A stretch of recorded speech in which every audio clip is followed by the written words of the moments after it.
Halo teman-teman semua, kembali lagi bersama Adinda di channel Batas Kisah. Semoga teman-teman Batas Kisah sehat selalu ya.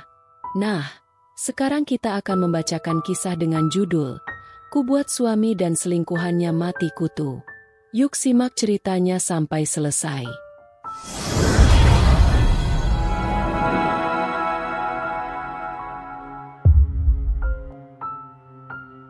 Aku Rika, seorang ibu rumah tangga yang belum dikaruniai anak setelah bertahun-tahun menikah. Suamiku, Rahim, adalah pria yang baik, tapi dia mandul.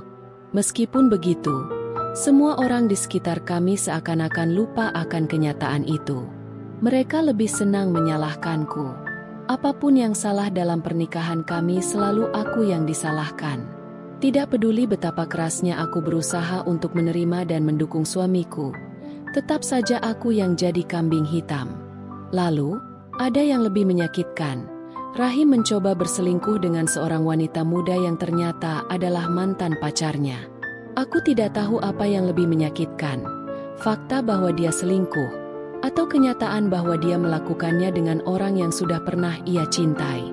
Tapi, aku tidak akan tinggal diam. Mereka yang menyakitiku harus merasakan akibatnya. Dan aku, Rika, akan mengajarkan mereka bahwa kadang-kadang, yang terlihat lemah bisa jadi yang paling kuat. Hari-hari kami awalnya berjalan tenang. Setelah menikah selama 5 tahun, Rahim dan aku sudah terbiasa dengan rutinitas yang ada. Aku seorang ibu rumah tangga yang mengurus segala keperluan rumah, sementara Rahim bekerja sebagai manajer di sebuah perusahaan konstruksi.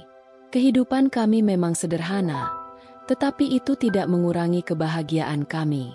Kami tak punya anak, tapi selalu ada harapan bahwa suatu saat nanti, Tuhan akan memberi kami buah hati. Namun, beberapa bulan terakhir, aku merasakan ada yang berubah dalam sikap Rahim. Dia sering pulang terlambat, jarang mengajakku bicara, dan yang paling terasa adalah ketidakhadirannya di rumah. Aku mencoba bertanya, tetapi dia hanya memberi jawaban singkat dan menghindar. Aku tahu ada sesuatu yang tidak beres, tapi aku tak bisa langsung menuduh. Suatu sore, aku mendapati Rahim sedang menerima pesan di ponselnya yang tertinggal di meja. Tanpa berpikir panjang, aku membuka pesan itu. Isinya mengejutkan. "Kapan kita bertemu lagi, Rahim? Aku rindu." Pesan itu dikirim dari seorang wanita yang namanya aku kenal, Dira, mantan pacarnya. Aku merasa dunia runtuh. Ternyata, selama ini dia menyembunyikan hubungan dengan wanita itu. Aku tahu, mungkin ada alasan mengapa dia tidak menginginkan anak. Tapi apakah ini cara dia menghadapinya? Dengan selingkuh? Aku harus mencari tahu lebih banyak. Pada malam itu, aku menunggu Rahim pulang. Ketika dia masuk, aku langsung menghadapinya. Ponselnya masih ada di atas meja, dan aku menunjuknya dengan tangan yang gemetar.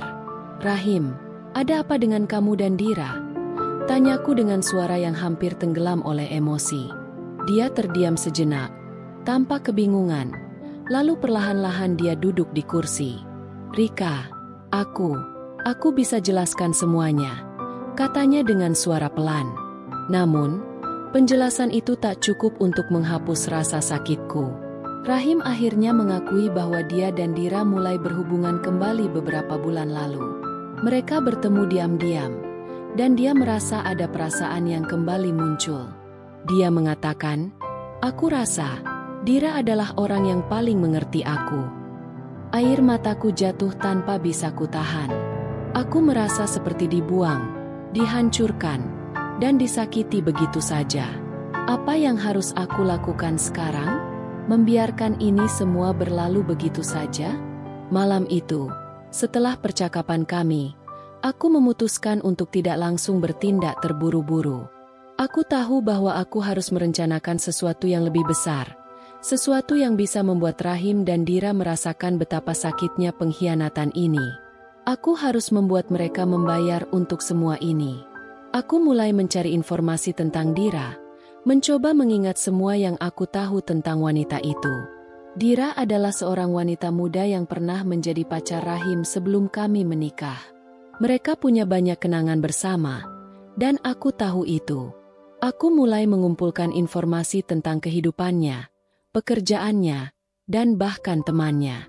Aku tidak ingin terburu-buru, tetapi aku ingin membuat langkah yang pasti. Keesokan harinya, aku menghubungi teman lama yang bekerja di sebuah agen investigasi. Aku meminta mereka untuk mengawasi Dira dan Rahim, dan melaporkan segala kegiatan mereka. Aku ingin bukti yang tidak bisa mereka pungkiri. Seminggu berlalu, dan laporan dari agen investigasi mulai masuk. Ternyata, Dira dan Rahim sudah beberapa kali bertemu di luar kota. Mereka menginap di hotel-hotel yang jauh dari tempat tinggal kami. Aku tahu, Rahim memang memiliki kekuatan untuk menyembunyikan segala sesuatu dari aku. Tapi kali ini dia tidak bisa menghindar. Aku mengumpulkan semua bukti yang ada. Foto, pesan-pesan, bahkan rekaman percakapan yang terekam secara kebetulan. Dengan itu, aku merasa lebih siap untuk menghadapi mereka. Tidak hanya Rahim, tetapi juga Dira, wanita yang dengan mudahnya merusak hidupku. Aku mulai menyusun rencana. Aku akan menghadapkan mereka berdua pada kenyataan yang tidak bisa mereka hindari. Hari itu, Rahim pulang lebih awal dari biasanya. Wajahnya tampak cemas, seolah dia merasa ada yang tidak beres. Aku sudah menunggunya di ruang tamu, duduk dengan tenang, seolah tidak ada apa-apa. Ketika dia masuk, aku langsung berdiri dan menunjukkan semuanya. Rahim, aku punya banyak hal untuk dibicarakan, kataku sambil menunjukkan seluruh bukti yang telah aku kumpulkan. Foto-foto mereka bersama, percakapan mereka yang penuh rayuan, dan bukti bahwa dia telah mengkhianatiku. Rahim terdiam. Wajahnya berubah pucat, dan aku bisa melihat rasa takut mulai muncul di matanya. Rika, aku minta maaf. Aku salah. Aku tidak tahu kenapa aku bisa. Tidak perlu penjelasan lagi, jawabku tegas. Aku tidak akan memaafkan pengkhianatan ini. Namun, aku bukan hanya ingin dia merasa bersalah. Aku ingin dia merasakan akibatnya. Aku ingin membuatnya menyesali segala perbuatannya. Dan aku juga ingin Dira merasakan sakit yang sama. Itu adalah langkah pertama dalam balas dendamku. Aku tahu persis bahwa balas dendam tidak harus melibatkan kekerasan fisik atau tindakan kasar. Aku ingin menunjukkan pada mereka, Rahim dan Dira, bahwa aku bisa meruntuhkan dunia mereka tanpa harus mengangkat tangan. Dengan kecerdikan dan pengaruh sosial, aku bisa menghancurkan pernikahan mereka dengan cara yang jauh lebih elegan dan mematikan. Itu bukan hanya tentang mengalahkan mereka. Itu tentang merusak pondasi yang mereka bangun dengan penuh kebohongan. Malam itu, setelah semua bukti yang aku kumpulkan, aku memutuskan untuk merancang rencana yang lebih halus. Aku tahu Rahim sangat terikat dengan reputasi sosialnya.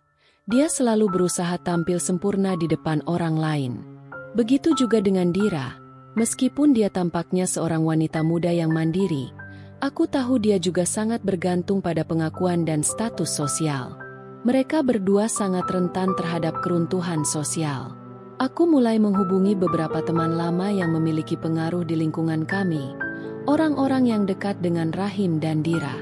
Aku tidak ingin mereka tahu bahwa aku yang menjadi dalangnya, jadi aku memakai identitas lain, identitas yang lebih netral, namun memiliki cukup kredibilitas untuk dipercaya. Langkah pertama adalah menanamkan keraguan di hati orang-orang terdekat mereka. Aku mulai dengan berbisik kepada beberapa kolega Rahim tentang keburukan dalam pernikahannya. Aku memberi mereka cerita tentang ketidaksetiaan Rahim, bukan hanya kepada aku, tetapi juga kepada rekan-rekannya. Aku menambahkan sedikit bumbu di sana-sini, menceritakan bagaimana Rahim tidak menghargai aku sebagai istrinya, dan bagaimana dia lebih memilih untuk berselingkuh dengan mantan pacarnya daripada berkomunikasi dengan pasangan yang sah. Di sisi lain, aku juga menghubungi teman-teman Dira. Aku tahu betul bahwa Dira adalah tipe wanita yang sangat peduli pada pendapat orang lain, terutama soal status sosial dan citra dirinya.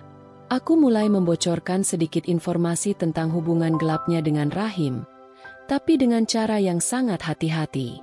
Aku memastikan cerita yang kubagikan tidak terlalu berlebihan, cukup untuk menimbulkan pertanyaan dalam pikiran mereka, cukup untuk menggoyahkan keyakinan mereka terhadap Dira.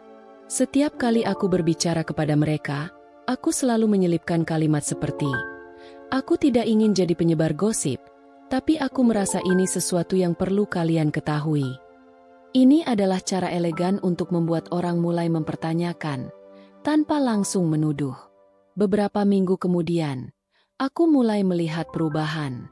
Rahim semakin tidak nyaman dengan teman-teman kantornya. Mereka mulai menghindar darinya, berbicara dengan dingin, atau bahkan menanggapinya dengan sikap sinis. Meski dia tidak langsung menyadari bahwa aku yang berada di balik ini, dia pasti merasakan perubahan itu. Dira juga mulai merasakan dampaknya. Di komunitas tempatnya biasa bergaul, gosip tentang hubungannya dengan Rahim mulai berkembang. Teman-temannya mulai mencibir, dan beberapa bahkan mulai menghindarinya. Dira yang sebelumnya selalu menjadi pusat perhatian sekarang mulai merasakan kepedihan dari perlakuan orang-orang yang dulu sangat menghargainya. Aku sengaja memperburuk keadaan ini, menyelipkan sedikit desas-desus yang membuat Rahim dan Dira saling mencurigai satu sama lain. Aku tahu bahwa ketidakpercayaan adalah senjata yang sangat ampuh dalam hubungan. Tanpa harus melakukan apa-apa secara langsung, aku berhasil menanamkan rasa curiga di antara mereka. Puncaknya terjadi ketika aku tahu Dira menghadiri sebuah acara sosial di mana banyak orang yang terhubung dengan Rahim juga hadir. Aku memiliki seorang teman yang bekerja di acara tersebut, dan dia memberitahuku bahwa Dira tampak sangat tidak nyaman sepanjang malam, berusaha menghindar dari percakapan dengan beberapa orang yang dulunya dekat dengannya. Dira bahkan mencoba untuk menjauhkan dirinya dari Rahim, yang jelas-jelas membuat suasana semakin canggung. Saat itu, aku merasa inilah saatnya untuk membuat mereka benar-benar merasakan akibat dari perbuatan mereka. Aku membuat keputusan untuk menghadiri acara itu juga, meskipun tanpa kehadiran Rahim. Aku tahu dia akan datang terlambat, dan aku ingin membuat langkah terakhir yang akan mempengaruhi persepsi banyak orang terhadap hubungan mereka. Aku mulai mengobrol dengan beberapa orang yang sudah mulai merasa canggung dengan Dira. Aku berbicara dengan mereka tentang betapa sulitnya menjaga pernikahan, tentang bagaimana kadang-kadang kita perlu waktu untuk berpikir dan introspeksi.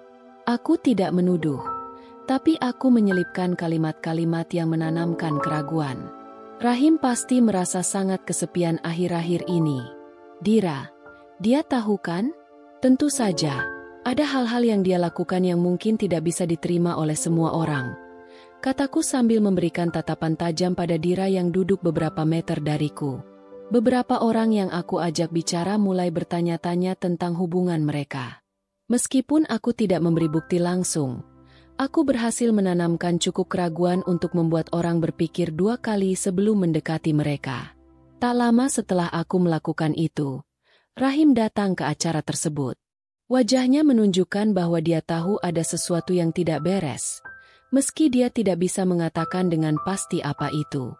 Dia berusaha mendekati Dira, namun Dira yang sudah terguncang oleh gosip-gosip yang beredar, malah menjauh darinya. Sementara itu, orang-orang mulai memperhatikan perubahan sikap mereka. Rahim merasakan dunia sosialnya runtuh di hadapannya. Seakan-akan, setiap orang yang ia anggap teman mulai menghindar. Ada ketegangan yang tak terbantahkan di udara. Ini adalah klimaks dari manipulasi sosial yang telah aku rencanakan. Aku tahu, pada akhirnya mereka berdua akan mulai saling mencurigai. Tidak perlu aku melakukan lebih banyak. Cukup dengan merusak reputasi mereka di hadapan orang-orang yang mereka hargai. Kekuatan sosial adalah senjata yang lebih ampuh daripada yang mereka kira. Hari-hari setelah acara itu semakin penuh dengan ketegangan. Rahim mulai menanyakan Dira tentang apa yang terjadi, dan Dira, yang semakin terpojok, mulai menyalahkan Rahim. Tertangkap dalam kebohongan mereka sendiri, mereka berdua semakin terpisah. Mereka saling curiga, saling menyalahkan, dan hubungan mereka mulai terkikis. Aku menonton semuanya dengan diam, merasa puas. Mereka yang dulu meremehkan aku sekarang merasakan kepahitan dari tindakan mereka sendiri. Aku tahu, balas dendamku belum selesai. Tapi langkah pertama ini, manipulasi sosial, sudah cukup untuk membuat mereka merasakan kerugian yang nyata. Aku bukan hanya ingin menghancurkan mereka. Aku ingin mereka merasakan betapa hancurnya hidup mereka tanpa harus merusak fisik mereka. Mereka yang menyakitiku sudah cukup menerima pelajaran dari apa yang telah aku lakukan. Setelah semua yang terjadi, aku merasa seperti orang yang baru saja bangkit dari kehancuran. Rahim dan Dira telah menghancurkan hidupku dengan pengkhianatan mereka. Tapi aku tidak ingin terus terpuruk dalam kesedihan. Aku sudah melewati masa-masa tergelap dalam hidupku, dan sekarang adalah saatnya untuk membangun kembali, untuk diriku sendiri, bukan untuk mereka. Aku berdiri di depan cermin, memandangi diriku sendiri. Kulitku masih tampak sedikit kusam akibat stres yang berkepanjangan, dan mataku masih ada sisa-sisa lelah. Tapi, di balik itu, ada sebuah cahaya yang mulai muncul. Aku menyadari satu hal, aku tidak bisa terus-terusan terjebak dalam masa lalu. Aku tidak akan membiarkan pernikahan yang gagal ini mendefinisikan diriku. Rahim dan Dira sudah mendapat pelajaran mereka. Tapi aku harus melanjutkan hidupku. Aku tidak akan membiarkan mereka tetap berkuasa atas kebahagiaanku. Aku akan mencari jalan untuk berdiri dengan tegak, untuk meraih impian-impian yang selama ini terpendam. Aku tahu, langkah pertama yang harus kuambil adalah mengembalikan diriku, mental dan fisik. Aku mulai berolahraga lebih rutin. Tidak hanya untuk menjaga tubuh tetap sehat, tetapi juga untuk menghilangkan stres yang sudah menumpuk. Setiap pagi, aku berjalan-jalan di taman, menikmati udara segar, dan menenangkan pikiran. Aku juga mulai memperbaiki pola makanku. Dulu, aku sering merasa lelah dan kurang energi, tapi sekarang, aku memutuskan untuk memberi tubuhku apa yang terbaik. Selain itu, aku juga mulai merawat diriku secara lebih baik. Aku memutuskan untuk pergi ke salon, merawat rambut, dan memberi diri sendiri ruang untuk bersantai. Hal-hal kecil seperti ini ternyata sangat membantu untuk merasa lebih baik. Aku merasa lebih percaya diri dan lebih siap untuk menghadapi dunia. Sebelum menikah, aku memiliki banyak impian. Aku ingin membuka sebuah usaha kecil, mungkin sebuah kedai kue atau bahkan mencoba bisnis online. Tapi setelah menikah, semuanya terhenti. Aku terlalu sibuk mengurus rumah tangga, dan aku mulai melupakan apa yang menjadi bagian dari diriku. Namun, sekarang adalah waktu yang tepat untuk mewujudkan impian itu. Aku mulai mencari ide-ide baru. Aku mengambil kursus online tentang manajemen bisnis dan belajar tentang pemasaran digital. Aku menghabiskan banyak waktu membaca dan merencanakan langkah-langkah yang akan kuambil. Aku tidak ingin menjadi ibu rumah tangga yang hanya terkurung dalam rutinitas. Aku ingin menjadi seorang perempuan yang mandiri, yang bisa berdiri di atas kakinya sendiri. Aku ingin membuktikan bahwa aku bisa sukses, bahkan tanpa bantuan siapapun. Aku merasa, inilah saatnya untuk menunjukkan kepada dunia bahwa aku lebih dari sekadar istri dari seseorang. Aku mulai membuka diri untuk kembali bergaul dengan teman-teman lama. Setelah berbulan-bulan mengurung diri, aku menyadari bahwa isolasi tidak akan menyembuhkan luka.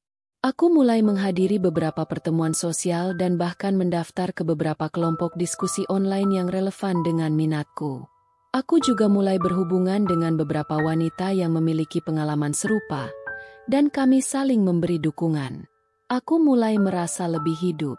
Rasanya menyenangkan bisa berbicara dengan orang lain, berbagi cerita, dan belajar dari pengalaman mereka.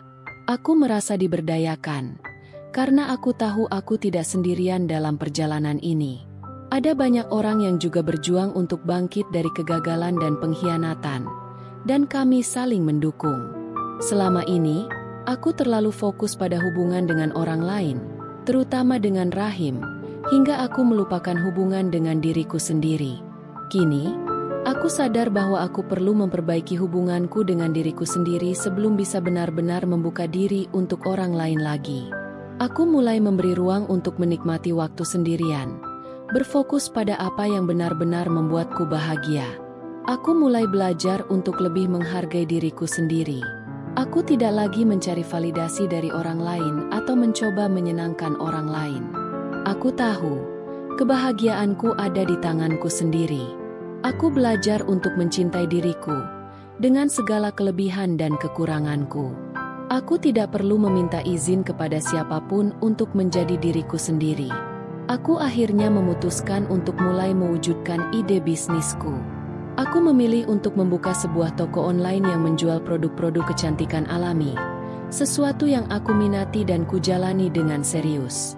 Aku mulai melakukan riset pasar, mencari supplier yang tepat, dan mempersiapkan segala hal yang diperlukan untuk memulai usaha ini. Aku tahu ini tidak akan mudah, tetapi aku siap menghadapi tantangan. Dengan dukungan teman-teman baru yang kutemui, aku merasa lebih percaya diri. Setiap langkah kecil yang kuambil memberi aku semangat baru untuk melangkah lebih jauh. Meskipun masih ada luka di hati, aku tidak lagi membiarkan itu mengendalikan hidupku. Aku sadar, hidup terus berjalan, dan aku harus melangkah ke depan. Kini, aku melihat masa depan dengan pandangan yang lebih optimis. Aku tidak lagi terjebak dalam bayang-bayang Rahim dan Dira. Mereka sudah menjadi bagian dari masa lalu yang harus kulalui. Aku tahu bahwa kebahagiaan yang sejati bukan datang dari orang lain atau dari hubungan yang penuh kebohongan. Kebahagiaan datang dari dalam diri kita sendiri. Aku memilih untuk hidup dengan penuh makna, untuk mengejar impian-impian yang selama ini tertunda, dan untuk menjadi perempuan yang kuat, mandiri, dan tidak tergantung pada siapapun.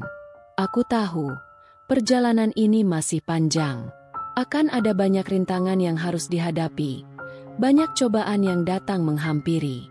Tetapi, kali ini, aku tidak takut. Aku merasa lebih kuat dari sebelumnya. Aku tahu siapa diriku, dan aku tidak akan membiarkan siapapun merusak kebahagiaanku lagi. Ini adalah babak baru dalam hidupku. Aku mulai menyusun potongan-potongan kehidupan yang sebelumnya hancur, dan aku siap untuk menulis kisah baru. Kisah tentang seorang wanita yang bangkit dari kehancuran, menemukan kembali kekuatannya, dan berjalan dengan kepala tegak menuju masa depan yang lebih cerah.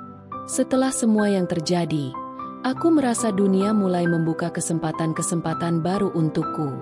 Bisnis online mulai berkembang, pelanggan pertama sudah mulai berdatangan, dan aku mulai merasakan kepuasan yang luar biasa dari setiap langkah kecil yang kuambil. Hidupku yang dulu terbelenggu oleh rasa sakit dan pengkhianatan kini terasa lebih hidup. Tapi, seiring berjalannya waktu, aku mulai menyadari bahwa meskipun aku telah bangkit, ujian baru pasti akan datang.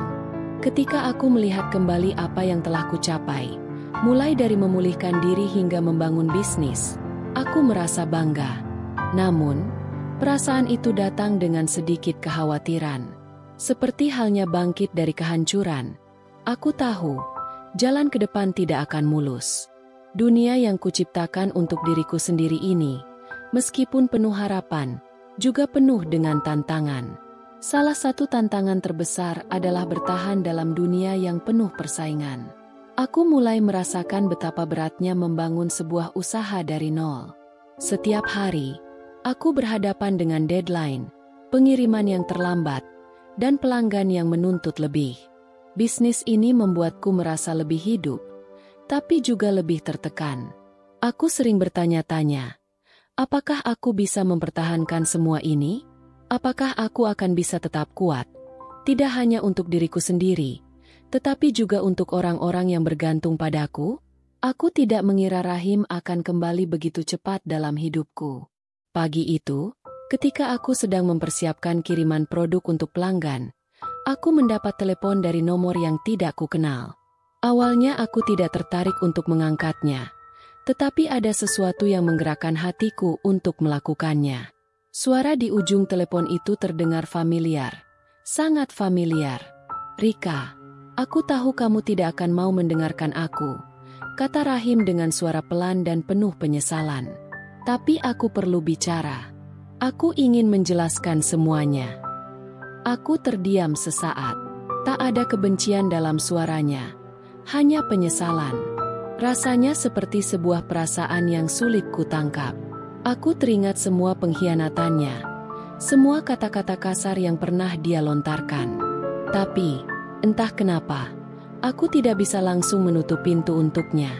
Aku merasa, entah kenapa, masih ada sesuatu yang belum selesai antara kami.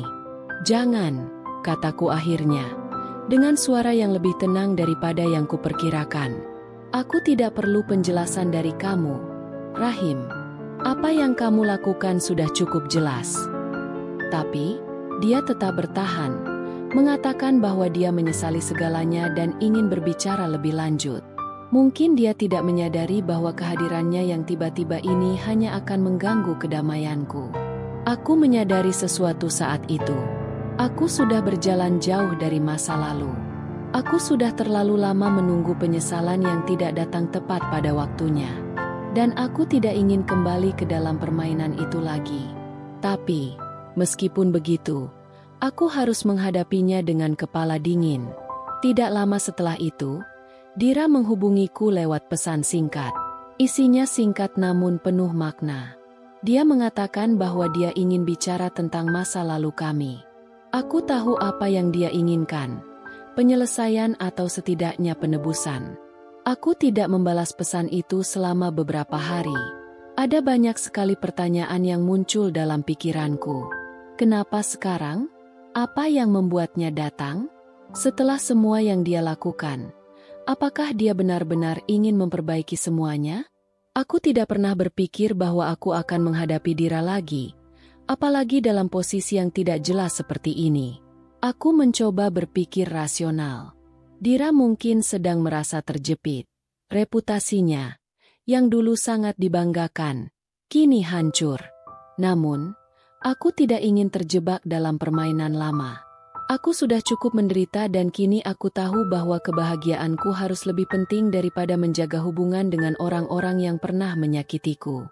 Sementara Rahim dan Dira datang menghampiriku dengan alasan mereka masing-masing, aku mulai merasakan adanya peluang baru dalam hidupku. Aku bertemu dengan seseorang di pertemuan bisnis. Namanya Andi, seorang pengusaha muda yang juga menjalankan bisnisnya di bidang yang sama denganku. Kami mulai berbicara lebih sering, berbagi ide, dan saling mendukung satu sama lain. Andi bukanlah seseorang yang datang dari latar belakang yang sama seperti Rahim, dan itulah yang membuatnya berbeda.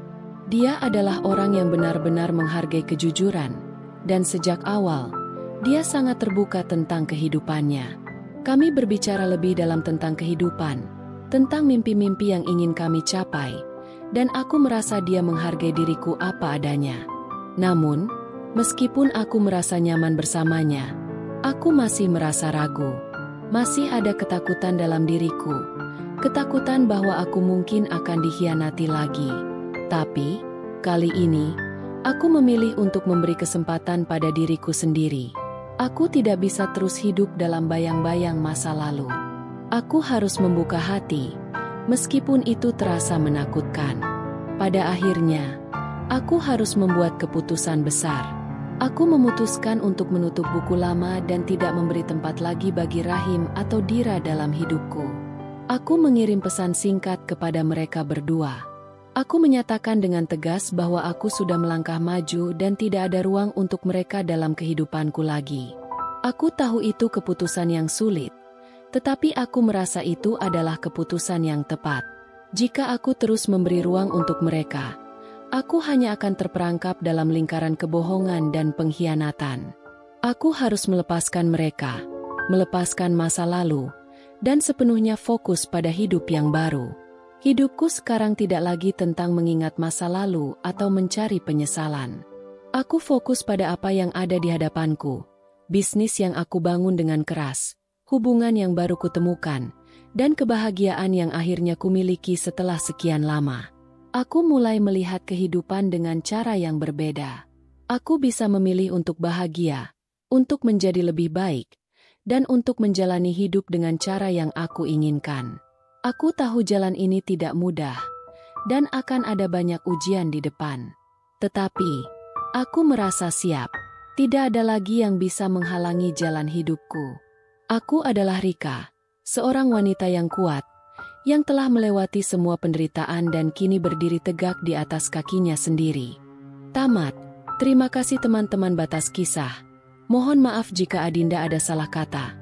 Semoga teman-teman semua bisa terhibur dengan cerita yang Adinda bawakannya. Sampai ketemu lagi di cerita berikutnya. Sekian dan terima kasih.